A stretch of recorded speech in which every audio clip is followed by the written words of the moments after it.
Okay, you guys showed up for the last video and you've showed up with opinions. Our comment section has been going for weeks now. And honestly, some of you were right. Some of you asked some questions that I didn't exactly answer in that last video. And a few of you caught a couple of things that I either understated or just left out entirely. So today we are doing the follow-up.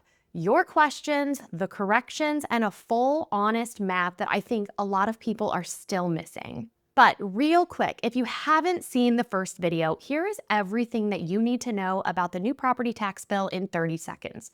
So Florida currently gives homeowners a $50,000 discount on their taxable home value if it's their full-time primary residence. That's what's called a homestead exemption. Now, the Florida legislature just passed HJR 1F, which would expand that discount to $150,000 in 2027 and $250,000 in 2028, applying to the city and county portion of your tax bill. School taxes stay on a separate track and aren't included in this. So if voters approve it in November with 60%, and that's a pretty high bar, most Cape Coral homeowners would see their non-school tax bill shrink dramatically. Homeowners who establish Florida residency before December 31st of this year get the full benefit from day one. But people who move here after that date will have to wait 5 years for the full amount. That's the foundation, okay? Now, if you want the full breakdown, that is in our last video. I'll put the link in the description below. Now let's get into what you actually came here for. But first, I want to say, here's the thing about making a video on a topic like this that's super complicated. No matter how thorough you try to be, the comment section is always going to find the gaps. And this comment section absolutely did. The school tax thread alone had over a dozen replies. People had questions about qualifications that I didn't fully answer, and at least one commenter made a correction that I definitely want to acknowledge on camera because they were right. So if you don't know, I'm Jamie Kolev with the Kolev Group here in Cape Coral, and my job is to give you accurate, useful information, not a clean narrative that glosses over the complicated parts. So that's what today is. No spin, just answers. All right, we're going to start off with school taxes because that was the loudest thread and it absolutely deserves a real answer. Then we're going to go through your qualification questions one by one. Then I'm going to own a few things the first video understated. And then we're going to do the math that I think most people are still missing. What does your full tax bill actually look like when you run the real numbers, school taxes and all? So let's go. Now, the school tax comment thread was the biggest one on the video. And I get it. A lot of people feel like the school tax carve-out makes this whole bill feel like a bait and switch because they saw property taxes eliminated in the headlines, and then they found out that their school taxes are still on the bill. And that frustration is legitimate, but let's actually look at the numbers. Your total Florida property tax bill is made up of multiple layers.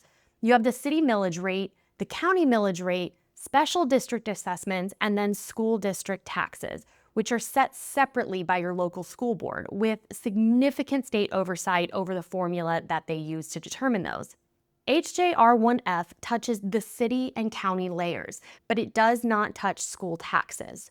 So with that headline, taxes eliminated, what percentage of your bill is actually school taxes? Now, this is where I want to give you a real number rather than a vague answer. Now, I'm going to say it varies by county, but stick with me here. As a general benchmark, school taxes typically represent somewhere between 30 and 40% of a Florida's homeowner's total property tax bill. Now, in some counties, it's going to be a little bit lower. In some, it's a little bit higher. But the school taxes are 50% of your bill claim that came up in the comments is on the high end. That's not the typical number statewide, though it may be true in specific counties with higher school millage rates. Now, I'll tell you, here in Cape Coral, where I'm doing this video, we're about 35%. So what does that mean practically? It means HJR 1F, if it passes, is a real and significant tax cut, just not a complete elimination. You're cutting 60 to 70% of your non-school bill down dramatically or potentially even to zero, that portion alone, while the school portion stays unchanged. That's meaningful money. It's just not the headline number some people expected. Now, why were schools carved out? Well, the short answer is political survival. Before the school carve out was added, the earlier version of this bill was projected to cost school districts $5 billion annually. That version faced enormous pushback from school boards, from parent groups, from anyone who's paying attention to what K-12 funding actually looks like in Florida. The legislature made a deliberate decision to protect school funding in order to get the bill through. Whether you think that was the right call is a separate conversation. But what I'd say to the commenters who are angry about the school carve-out is this. You're not wrong to want more, but a 60 to 70% reduction in your non-school bill is not nothing. And the bill itself does set up a long-term pathway towards future increases. You're not getting everything in year one, but the direction is set. So the honest headline on school taxes is this. HJR 1F is a significant non-school property tax cut, not a total tax elimination. Anyone telling you your bill is going to go to zero is skipping the school portion. Anyone telling you that this bill is worthless because it doesn't include schools is ignoring the real savings that it's delivering. The truth is somewhere in the middle, and we're going to show you the actual numbers here shortly. But before we get into the math, a lot of you had very specific questions about whether you personally qualify for this. So what I'm going to do is go through them one by one. I had 6 questions that came up repeatedly in the comments around who qualifies, how the deadline works, and what the rules actually are. So let's go through each one directly. Question number 1. I've been renting in Florida for 6 years. If I buy a home next year, do I have to wait for the full exemption? And the answer is no. And this is the single most misunderstood part of the bill, so stay with me here, because even I commented on this improperly in the last video. The test is not about when you buy a home. The test is whether you are a permanent Florida resident as of December 31st, 2026. That is the line in the sand. So if you've been renting in Florida for 6 years, you have a Florida driver's license, you're registered to vote here, your life is here, you are a permanent Florida resident. You cross that date on the right side of the line. So whenever you eventually buy and file for homestead, whether that's in 2027 or 2032, you get the full expanded exemption. Renting doesn't disqualify you because permanent residency and homestead exemption are 2 totally different things. So renters, you can rest assured if you're a permanent Florida resident, you'll get these benefits eventually when you buy. You just can't claim homestead now because homestead requires that you own a home that you live in. I got a lot of questions around the deadline. So question number 2, what's the difference between the December 31st date and the March 1st filing deadline? So these are 2 completely separate things doing completely different jobs, and a lot of coverage conflates the 2.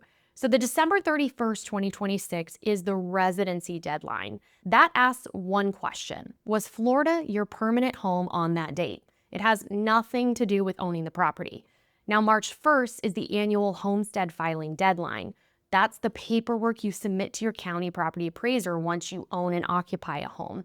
That allows you to claim the exemption for that tax year. So you can satisfy the December 31st residency test while you're renting. You can buy a house 3 years later and then file by March 1st of the following year.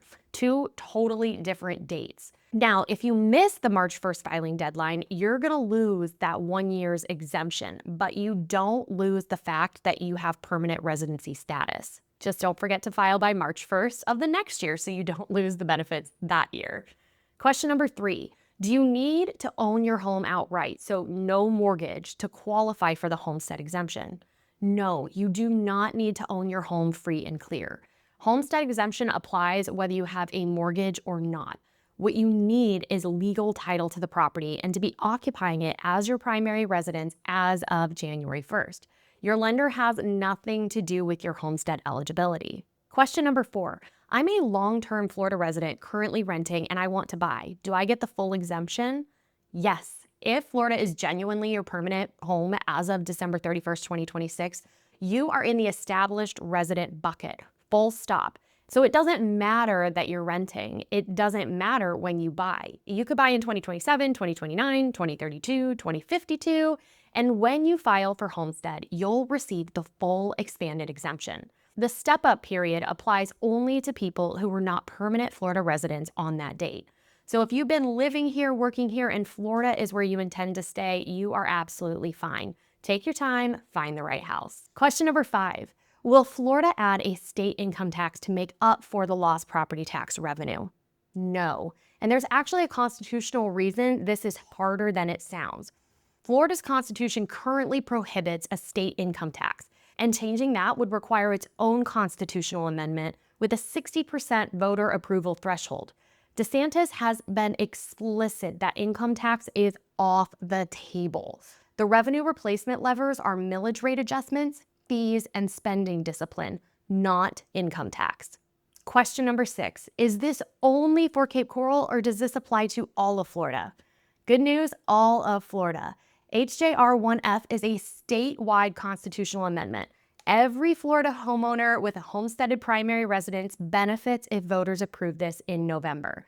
Cape Coral is just where we're based, so we use local examples because that's what's most useful for our audience. But the law applies the same way from Pensacola to Key West. Now, if your question wasn't in that list, drop it in the comments below. We're watching this thread, and if there's enough of a pattern, we'll do a third video. Now, this next part is the one I was looking forward to the least, and probably the most important. There are a few things the first video got wrong or understated, and I am gonna own them directly. Now, before we get into the corrections, if you wanna see exactly what your tax bill looks like with school taxes included, we built out a free property tax simulator. So you just plug in your home's assessed value and it shows you today's bill, 2027's, and 2028's side by side with every layer broken out. It only takes about 60 seconds and you can find the link in the description or head on over to thekolevgroup.com/tax. All right, 3 things from the first video deserve a follow-up. 2 are genuine clarifications I should have included, and 1 is a commentator correction that was factually right and I want to acknowledge it on camera. In the first video, I said that if cities raise millage rates on non-homesteaded properties to make up revenue, landlords would pass those costs along to the renters. Now, that is a legitimate concern, but a commenter pointed out something that I understated. The bill also drops the annual assessed cap on non-homesteaded properties from 10% to 5%. That means landlords' assessed values grow more slowly under this bill than they do today. Slower assessment growth means less upward pressure on their tax bills, which means less pressure to raise rents.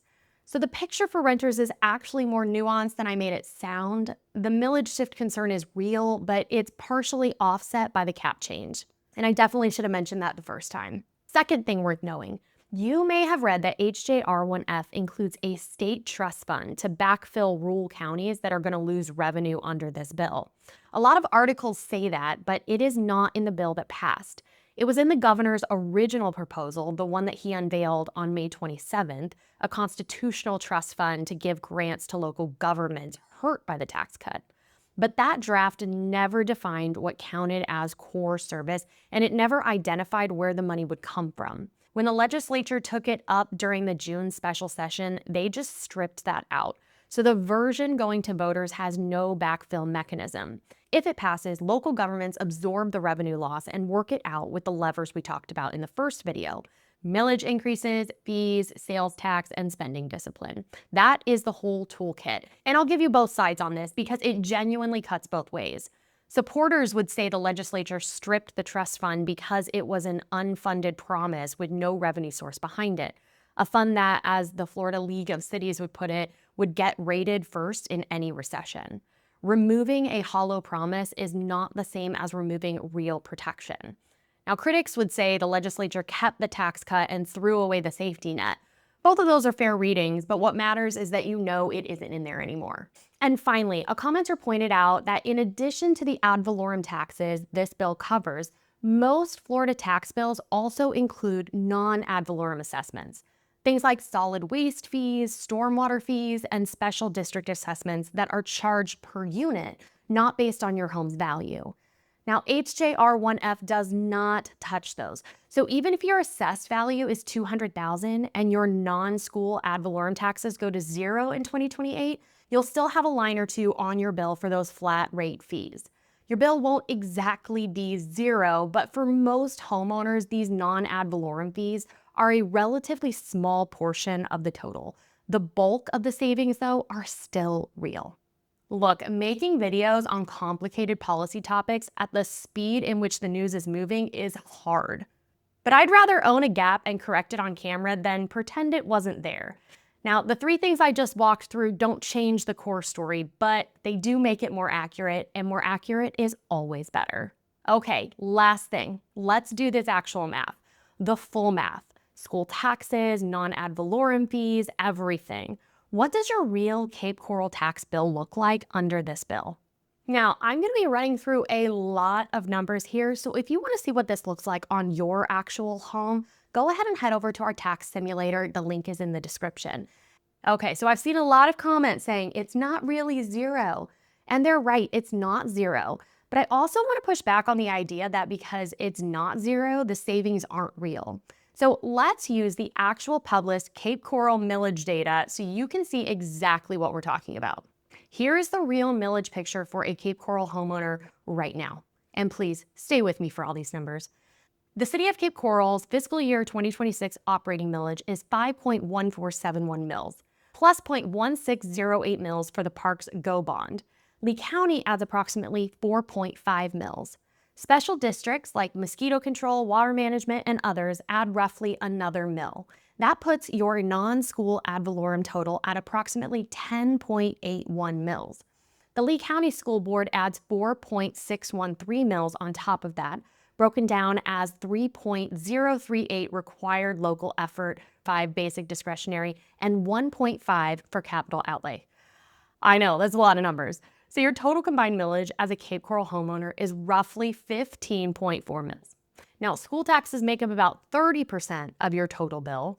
Non-school taxes make up the other 70%.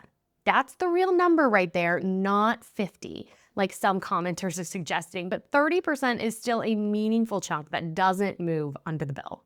And then there are the non-ad valorem assessments, those flat fees that stay on your bill regardless of the exemption. The biggest one, Cape Coral's residential solid waste assessment, is $384.25 per year in 2026. Now, at a small estimate for the other flat assessments, and you're looking at roughly $434 every year in fees that HJR1F can't touch. That's the non-zero floor the commenters were pointing to, and they are right. Now, let's walk through a couple of examples on how this actually works at different assessed values here in Cape Coral using the millage rates and every layer of the bill, the school, the non-school, and the flat fees. So let's take a home with a $300 assessed value with homestead. So today, their non-school taxes on $250,000 at 10.81 mils would give us approximately $2,702 in taxes. School taxes on $275,000 at 4.613 mils is approximately $1,269. And then we have our flat fees of $434. So that is roughly $4,405 per year. Now, if this bill was passed, in 2027, non-school taxable value would drop to $150,000. Non-school taxes, meaning non-school taxes would fall to approximately $1,621. Now, if school and fees were unchanged, the total would be roughly about $3,324. That's an annual savings of about $1,081. Now, in 2028, that non-school taxable value would drop to $50,000, meaning non-school taxes would fall to approximately $540. With everything else unchanged, that tax bill is roughly $2,243 per year, which is an annual savings of $2,162 from today. And when you look at that over 10 years, that's over $21,000 back in your pocket. Now, I know there's plenty of people in the comments that are saying there is no home under $300,000 in Cape Coral, but please remember market value is different than assessed value. But to prove my point that you're still getting over $20,000 of savings over 10 years, let's look at a $400,000 assessed value with homestead. So today, the non-school taxes on $350,000 at 10.81 mils is approximately $3,784. School taxes on $375,000 at 4.613 mils is approximately $1,730. With your flat fee, that bill is roughly $5,948 per year. In 2027, non-school taxable value would drop to $250,000. Non-school taxes would fall to approximately $2,702. School and fees left unchanged brings that total bill to roughly $4,866, an annual savings of about $1,082. And then in 2028, non-school taxable value drops to that $150,000 mark. Non-school taxes fall to approximately $1,621. School taxes to $1,730, plus your fees gives you a total bill of $3,785, which is an annual savings of $2,163. Also, roughly $21,000 over a decade. So is it zero? No. The commenters who are saying that are right. School taxes at 4.613 mils and roughly $434 in flat fees are going to stay on your bill. But look at those numbers.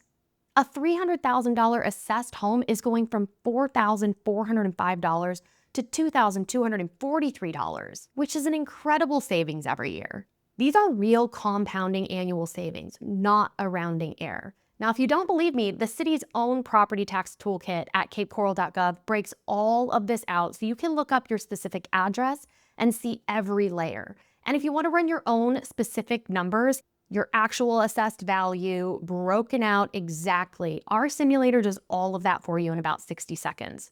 All right, let's land this thing. What have we covered today? School taxes are real. They're roughly 30 to 40% of your total bill, and HJR1F does not touch them.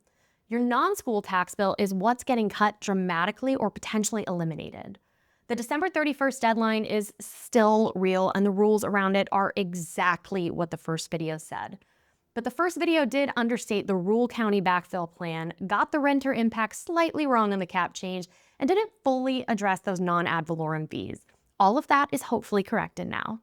All right, look, this is a complicated bill, and the headline property taxes eliminated set expectations that the fine print definitely doesn't deliver on.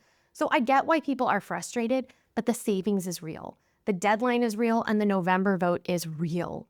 You deserve to make your decision, whether that's about voting or about your move timeline, with the full picture and not just a simplified version.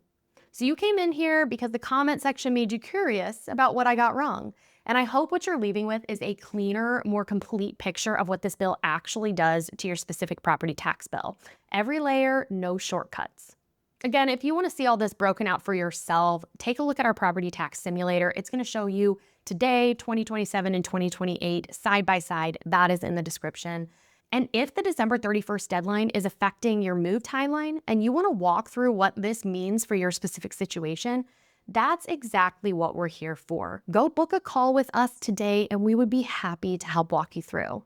Now, if there's a third video, and based on the past comment section, there probably will be, it'll cover the November vote in detail and everything you need to know before you cast a ballot.